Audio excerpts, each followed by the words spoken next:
Islam, this beautiful religion that Allah has blessed us with, what did you do to it? What's your contribution in this globe? What's your contribution to this country? What's your contribution to your neighborhood? What's your contribution to your own direct family? What did you do to Islam?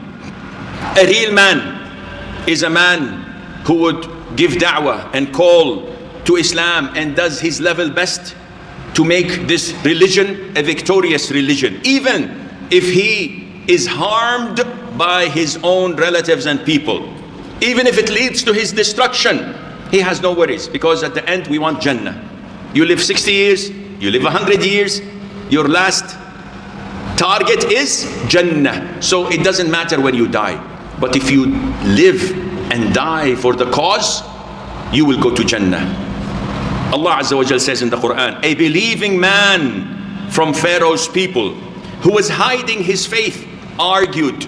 He argued with Pharaoh and with his people.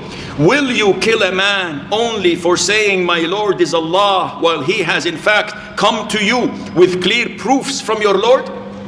He's endangering himself only to work for this religion and to spread it, even if it leads to him being dead at the end of the day. So what have I and you done for this religion?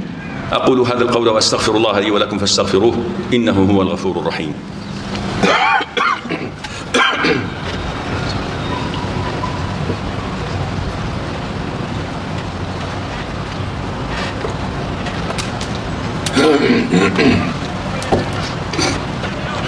الحمد لله رب العالمين وأشهد أن لا إله إلا الله وحده لا شريك له وأشهد أن محمدا عبده ورسوله صلى الله عليه وآله وصحبه أجمعين.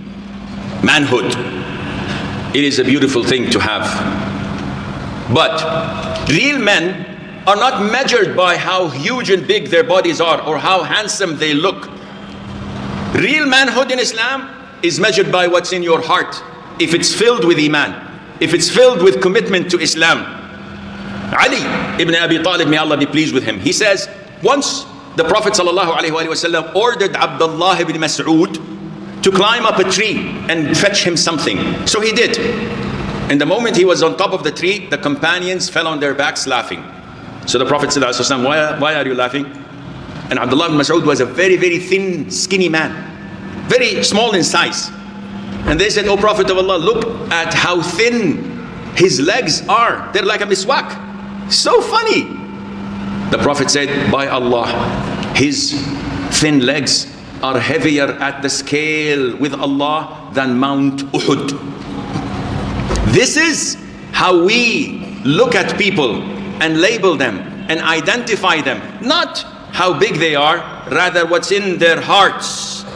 Manhood is not what people judge you by or they think, because their judgment is based on worldly matters. They identify things to be good while actually it is bad. Sahl ibn Sa'd al-Sa'idi, may Allah be pleased with him, narrates that while the Prophet was sitting with one of his companions sallallahu alaihi wasallam, a man passed by. So the Prophet said to this companion of his, "What do you think of this man?" So the man said, "O Prophet of Allah, this one is one of the dignitaries of the Muslim. This person, if he proposes to a woman, her family must give him in marriage. And if he intercedes, they must accept his intercession." The Prophet did not comment alayhi salatu wasalam. Later on, a man who was among the poor from the Muslims passed by. So the Prophet said to him, "What do you think of this one?" And he said, "Oh Prophet of Allah, this man is a su'luk. He's so poor, he doesn't have a thing. If he were to propose for marriage, he would be rejected. If he were to intercede, his intercession would be rejected. And if he were to talk, no one would listen to him." The Prophet sallallahu alaihi wasallam said, "He is better at the side of Allah from scores of people like him." This poor person, this is real manhood. It's not how fancy your car is. It's not how big your house is. It's not how important your job is. It's not how much you have in your bank account. It is how Allah Azza wa Jal looks at you. We often think that manhood is to be strong, to be able to beat people up, to lift weights. Islam says, no, this is not real manhood. The Prophet says, alayhi salatu wasalam, the strong man is not the one who can wrestle and fight. The strong man is the one who controls himself at the time of anger. How many times have you seen righteous practicing Muslims fighting in the streets just because someone had an accident with them or someone who insulted them? This righteous practicing Muslim is not a real man, though he prays in the first row, because he's not following the way of the Prophet alayhi salatu wasalam. Real manhood is not by shouting. Real manhood is not by suppressing others and imposing your own opinion over everyone else. Real manhood is not by subjugating women. Some people think that if I control my wife and not let her breathe and not honor her and not let her have a happy marriage, I'm a real man. This is not true. The Prophet says, alayhi salatu wasalam, khayrukum khayrukum li ahlih. The best of you are the best to their women, and I, he refers to himself, I'm the best to my wives. Some think that manhood is to marry a second wife, third or a fourth. Akhi, it's not a trophy you put on the shelf. This is a responsibility. Real manhood is how you deal with your wives. Some youngsters at school, their peers laugh and whisper in their ears, real manhood is to smoke. Try this. They think that when you smoke, you become a real man. When you put a tattoo, you become a real man. When you imitate the disbelievers, you become a real man. Wallahi, you don't. Some people think that manhood is in transgressing on other people's rights. If I'm able to cheat, if I'm able to rob, if I'm able to take bribes, if I'm able to deceive others or suppress my employees and fire them and show my control and power, I'm a real man. This is not real manhood.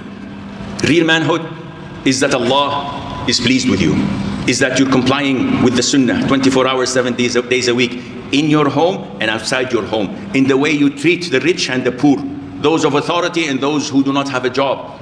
This is how you be classified. This is how we can classify you. So, did we do our level best to make our children grow up to be real men? To have the courage, the generosity, the wit, the smartness, the compassion, the kindness, the mercy, to be and to grow up as real men?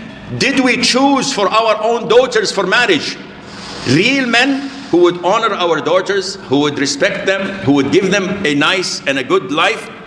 Therefore, fear Allah, O servants of Allah, and try your level best to imitate, to mimic, to be like our Prophet sallallahu alaihi wasallam, who is the master of all men, who is the best man ever to walk the earth.